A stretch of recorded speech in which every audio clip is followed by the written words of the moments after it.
जे भी ढेर दूर नहीं के गाड़ी रोडवा पे हां हां रोडवे में गाड़ी ढेर दूर नहीं के बाबूजी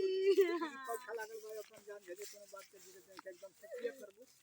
एकदम सुखे करबू बिटिया कोनो बात के दिक्कत नहीं एकदम चल जा ना बाबूजी तनको दुख ना ना ना दुख ना होई ना ना एकदम तनको दुख ना होई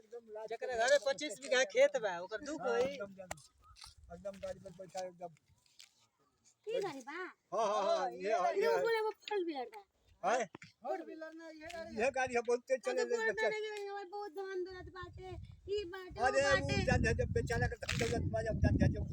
ये लेकर ना आइले ये लेके आए हम बेचारा जान जा अबे बाबूजी झूठ बोलता ना है झूठ नहीं बोलता झूठ नहीं देसी लगल अरे हम आए ना झूठ लेके बस साथ झूठ में लेके